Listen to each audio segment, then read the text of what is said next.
سیدہ عائشہ کے بھائی تھے ایک محمد ابن ابی بکر،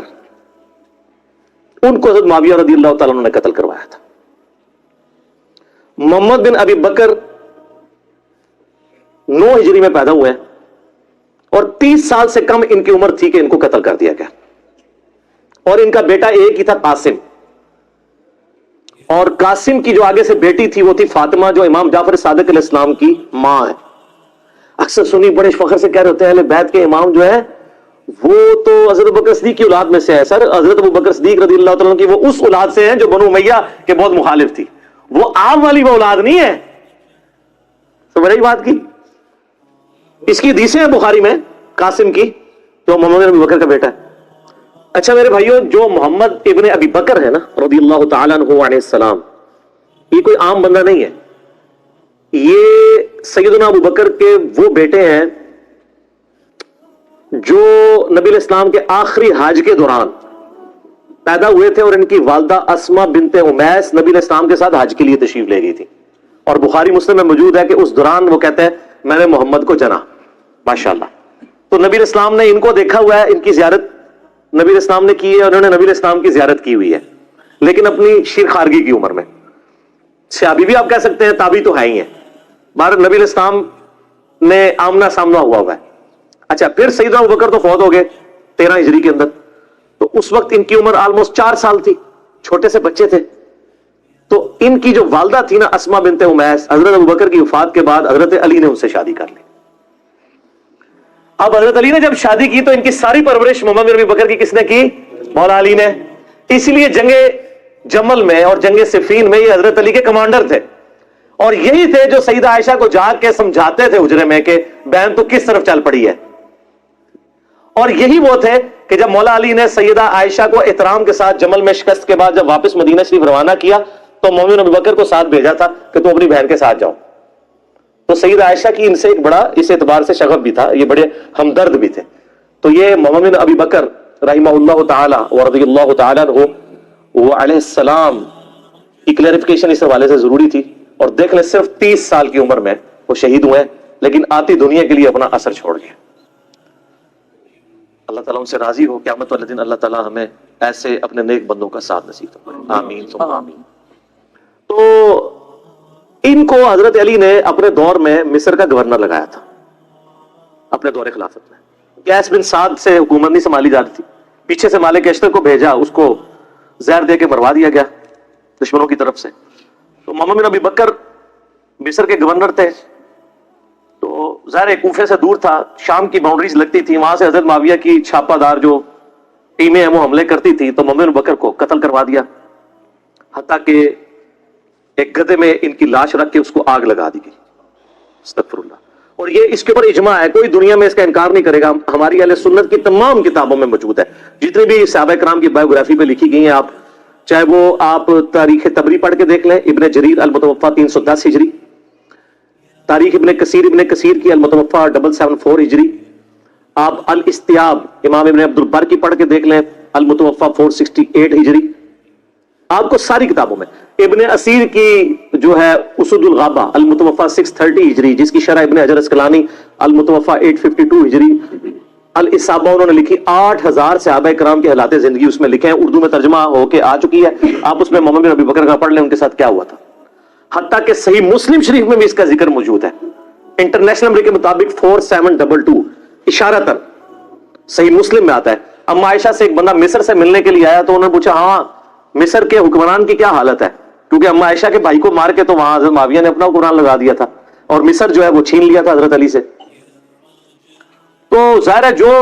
دنیا دار بادشاہ ہوتے ہیں وہ اپنے چمچوں کو نوازتے ہیں، تو ان کا ہمارا جو گورنر وہ تو بہت اچھا ہے، ہمارا خرچہ پانی ختم ہو جائے خرچہ دے دیتا ہے، ہمارا جو گھوڑا مر جائے نیا گھوڑا خرید کے دے دیتا ہے، اور اگر کوئی غلام مر جائے تو نیا غلام دے دیتا ہے۔ تو سیدہ عائشہ نے کہا کہ جو کچھ تم لوگوں نے میرے بھائی محمد ابن ابی بکر کے ساتھ کیا، تمہارے اس مصر کے گورنر نے اور اس پارٹی نے، یہ بات مجھے اس چیز سے نہیں روکے گی کہ میں تمہیں رسول اللہ کی ایک حدیث سناؤں، جو اسی حجرے میں جہاں تم مجھ سے ملنے آئے ہو، اما عائشہ وہ پردے میں ملا کرتی تھی، اسی حجرے میں نے اللہ کے محبوب صلی اللہ علیہ وآلہ وسلم سے سنا تھا کہ آپ علیہ السلام یہ دعا کیا کرتے تھے، اے اللہ جو حکمران اپنی رعایا کے ساتھ سختی کرے تو بھی اس کے ساتھ سختی فرمانا، اور جو اپنی رعایا کے ساتھ نرمی کرے تو بھی اس کے ساتھ نرمی فرمانا۔ اور جو کچھ تم لوگوں نے میرے بھائی کے ساتھ کیا، یعنی وہ یہ کہنا چاہ رہی تھی کہ اللہ تعالیٰ ہی اس کا پھر بدلہ ہمیں لے کے دے گا، جو کچھ تم لوگوں نے میرے بھائی کے ساتھ محمد ابن ابی بکر کے ساتھ کیا رضی اللہ تعالی عنہما وعلیہم السلام۔ تو سیدہ عائشہ اس وجہ سے حضرت معاویہ سے ناراض تھی۔ یہ تو ایک بھائی کا آپ نے سنا، ایک دوسرا بھائی تھا، وہ تھا عبد الرحمن بن ابی بکر، اور وہ ایسا بھائی تھا کہ اس کی ماں اور سیدہ عائشہ کی ماں بھی سیم تھی، ادھر تو باپ سیم تھا، ماں الگ تھی۔ عبد الرحمن بن ابی بکر ہمارے سب کانٹیننٹ کے اعتبار سے سگا بھائی تھا، ویسے تو سگا بھائی ہوتا ہے جب باپ ایک ہو جائے ماں ڈیفرنٹ بھی ہو۔ اس کے بارے میں آپ صحیح بخاری اٹھا کے دیکھ لیں، 4827 نمبر حدیث ہے انٹرنیشنل نمبر کے مطابق۔ مروان جب حجاز کا گورنر ہوتا ہے، مسجد نبی میں خطبہ دیتے ہوئے وہ بار بار یزید ابن معاویہ کا ذکر کرتا ہے تاکہ وہ بیعت لے حضرت معاویہ کے بعد ان کے بیٹے کے لیے، یہ بخاری کے الفاظ ہیں۔ اور اس کے لیے ظاہر جب وہ فضائل و برکت، جیسے یہاں بھی ہوتا ہے کہ امت کے وسیع تر مفاد میں، یا میرے عزیز ہم وطنوں، یہ وہی چیز۔ تو اللہ تعالیٰ نے امیر المومنین کو یہ بات سجھائی ہے۔ اچھا، یہ بخاری میں بھی حدیث ہے، اور یہ آپ کو ڈھونڈنا کوئی مشکل نہیں ہے، آپ تفسیر ابن کثیر کھول کے سورۃ الاحقاف پارہ نمبر 26 میں آیت نمبر 17 کے کانٹیکسٹ میں بخاری کی حدیث اور جتنی اور حدیثیں ہیں، یہ حدیث المستدرک للحاکم کے اندر بھی موجود ہے بڑی ڈیٹیل کے ساتھ، اور یہ حدیث سنن نسائی الکبریٰ کے اندر بھی موجود ہے بڑی ڈیٹیل کے ساتھ، اور یہ سارے کے سارے ترک حافظ ابن کثیر المتوفیٰ 774 ہجری نے سورۃ الاحقاف آیت نمبر 17 کے کانٹیکسٹ میں ساری حدیثیں ایک جگہ جمع کر دی ہیں، بخاری کی، حاکم کی، نسائی کی، باقی کتابوں کی۔ پہلے میں بخاری والا حصہ بتاتا ہوں آپ کو۔ تو بخاری کے الفاظ ہیں، عبد الرحمن بن ابی بکر کھڑے ہوئے اور انہوں نے اس حاکم وقت کو کچھ کہا۔ اب امام بخاری نے یہ نہیں بتایا کہ کیا کہا، لیکن یہ بات سمجھ آ گئی کہ گل چوبے علی کی تھی، اگر وہ لگ گئی جا کے، کیونکہ وہ بھی اس قسم کی باتیں کر رہا تھا۔ وہ باتیں میں آپ کو دوسری کتابوں سے، حاکم سے اور سنن نسائی الکبریٰ سے بتاؤں گا، اور تفسیر ابن کثیر کھول کے آپ لوگوں کے گھروں میں ہوگی، پڑھ لیں، PDF فریلی اویلیبل ہے۔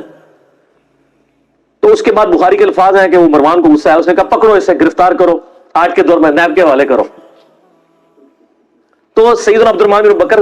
فوراً جا کے مسجد نبی کے ساتھ ایڈجسنٹ اما عائشہ کا حجرہ تھا، اس میں جا کے چھپ گئے۔ اب اتنے تو کوئی بغیرت نہیں تھا، اتنی عوام دیکھ رہی تھی حضرت عائشہ کے حجرے میں، تو کوئی گھس نہیں سکتا تھا، وہ تو محرم تھے، ان کے بھائی تھے۔ تو مروان کا غصہ نہیں ٹھنڈا ہوا، اس نے باہر سے کہا، ہاں ابو بکر کے بیٹے، تو ہی ہے نا جس کے بارے میں وہ آیت نازل ہوئی ہے سورۃ الاحقاف آیت نمبر 17،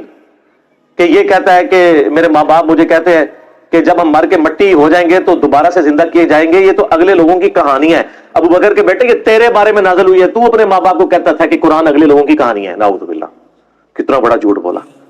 تو سیدہ عائشہ سے برداشت نہیں ہوا، وہ حجرے کے اندر سے ہی بولی، انہوں نے کہا آل ابی بکر کے بارے میں کوئی آیت ایسی نازل نہیں ہوئی ہے سوائے سورہ نور کی وہ آیات جو میری برات میں نازل ہوئی تھی، حدیث افک والی، تو آل ابی بکر کے اوپر الزام لگاتا ہے۔ بخاری میں اتنی حدیث ہے، لیکن فلنگ دی بلینکس موجود ہے، انہوں نے بلینکس امام بخاری نے چھوڑی ہیں، وہ فل کی ہیں حاکم نے اور سنن نسائی الکبریٰ میں، اور حافظ ابن کثیر نے بھی کر دی سورۃ الاحقاف آیت نمبر 17 میں۔ وہ کیا ہے کہ مروان نے کہا کہ امیر المومنین جو ہے نا، یہ چاہتے ہیں کہ